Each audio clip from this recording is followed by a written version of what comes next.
뉴저지에서 엔테로바이러스로 인한 첫 사망자가 발생했습니다.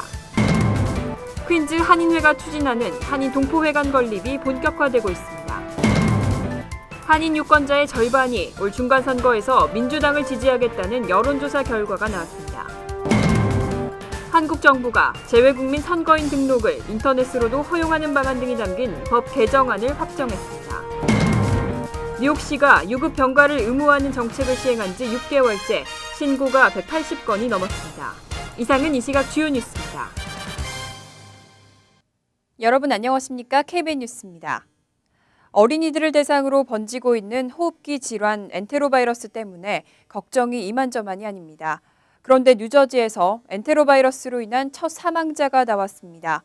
사망자가 나온 학군과 보건당국도 초비상이 걸렸고 학부모들의 우려가 커지고 있습니다.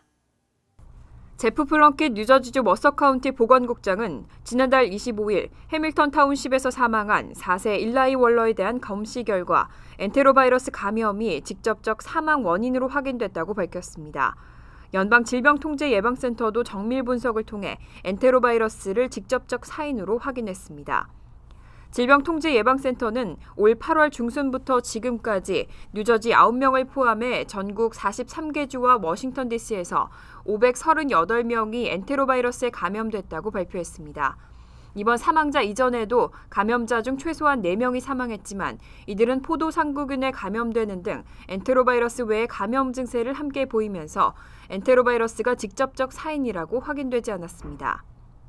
한편 뉴저지 첫 사망자인 일라이 월러는 숨지기 전날인 지난달 24일 초등학교에서 돌아온 후 눈이 충혈된 것 말고는 별다른 징후 없이 잠자리에 들었다가 이튿날 숨진 채 발견됐습니다.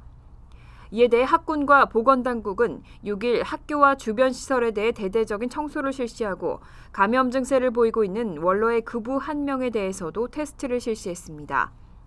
하지만 보건당국은 아직 월러가 엔테로바이러스에 감염된 경로를 밝혀내지 못하고 있어 이 지역 학부모들은 감염 확산을 매우 우려하고 있는 것으로 전해졌습니다.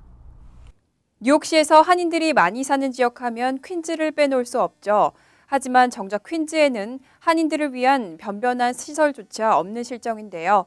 한인들의 염원이었던 동포회관 건립 추진이 본격화되고 있습니다. 금홍기 기자의 보도입니다. 지난달 24일 퀸즈 한인회는 메린다 캐치 퀸즈 보로장과의 만남에서 한인 동포회관 건립 추진 지원에 대한 긍정적인 답변을 받아냈습니다.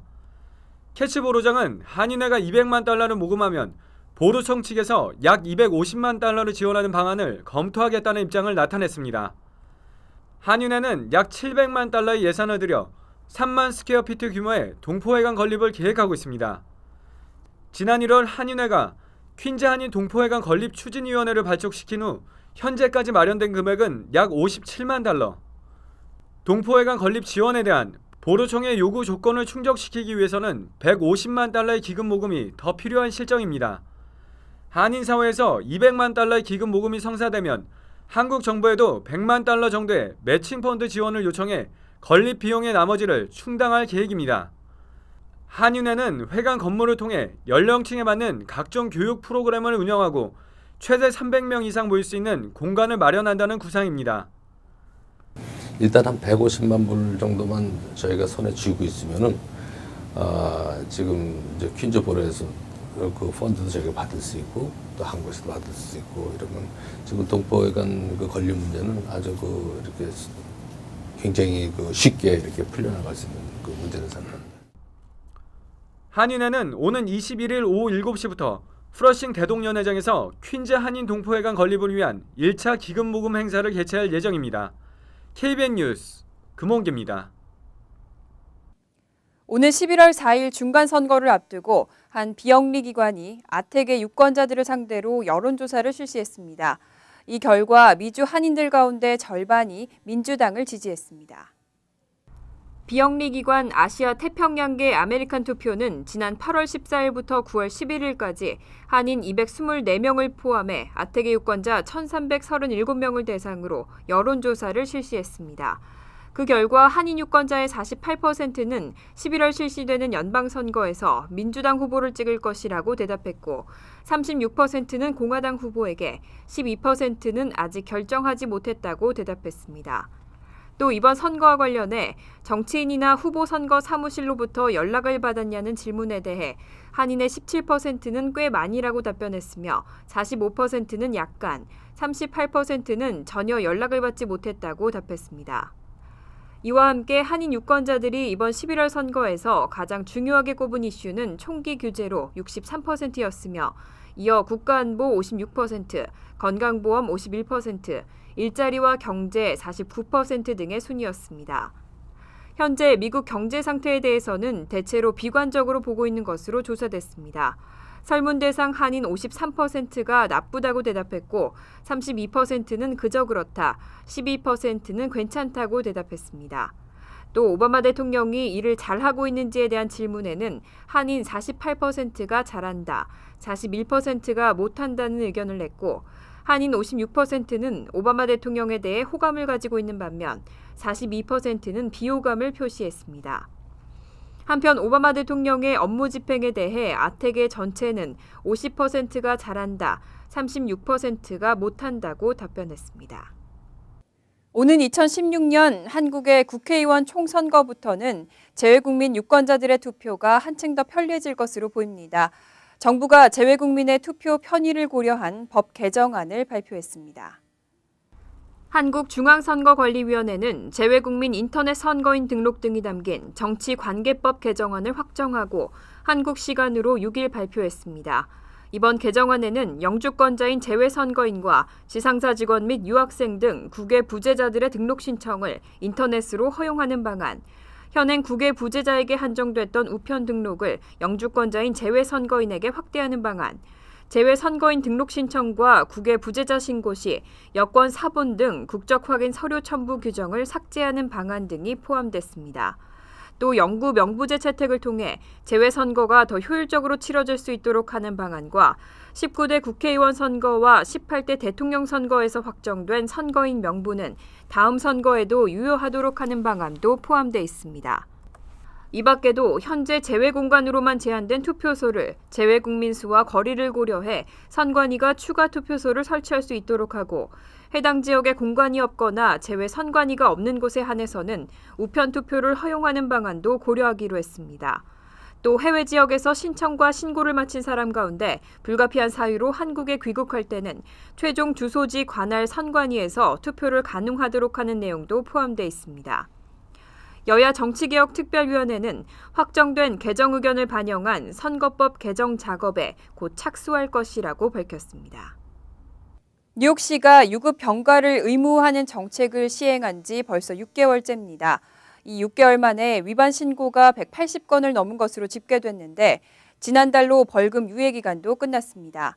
이제 규정을 위반하는 회사들에게는 최대 $1,000의 벌금이 부과됩니다. 뉴욕시 소비자보호국의 자료에 따르면 10월 현재까지 유급 병가 의무화 정책을 위반했다며 회사를 신고한 건수가 189건에 달하는 것으로 집계됐습니다. 이 중 60건은 시 소비자보호국의 중재를 통해 해결됐으며 현재 112건이 중재 중이거나 조사를 받고 있는 것으로 알려졌습니다.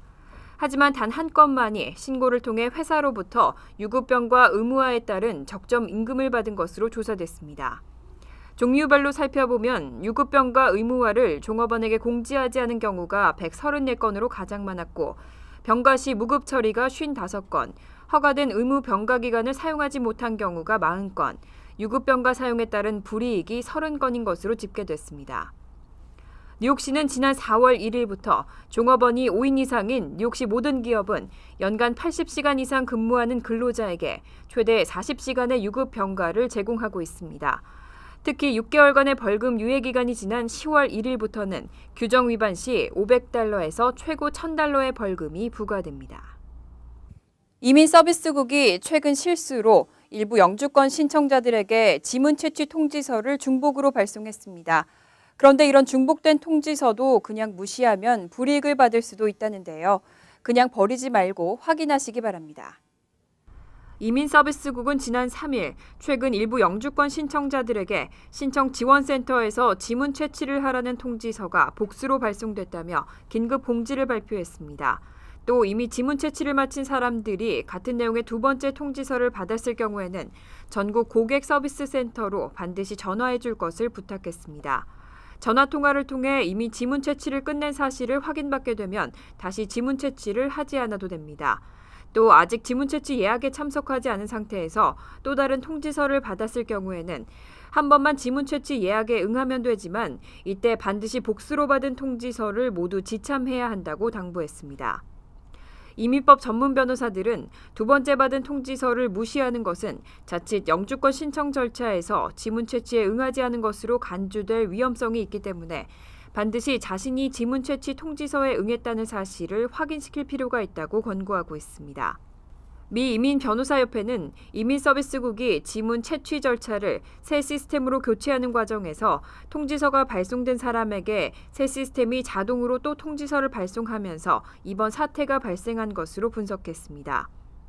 통지서 중복 수령 사례는 지난 8월부터 보고되기 시작했으며 주로 동부지역 취업 영주권 신청자들을 관할하는 텍사스 서비스 센터에서 발송된 것이 대부분인 것으로 알려졌습니다. 퀸즈 도서관에 무료 한국어 강좌가 새로 개설됐습니다.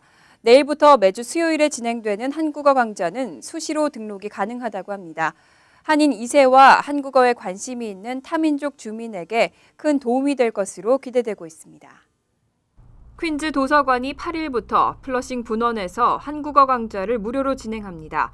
이날 도서관 측은 뉴욕 한국교육원과 한국어 강좌 지원 및 확대를 위해 양해각서도 체결할 계획이라고 밝혔습니다.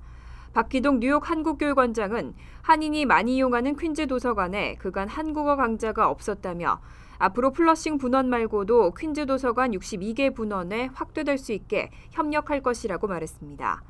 플러싱 분원 한국어 강좌는 매주 수요일 오후 5시부터 1시간씩 진행되며 김수진 베리타스 고등학교 한국어 교사가 강사로 나섭니다.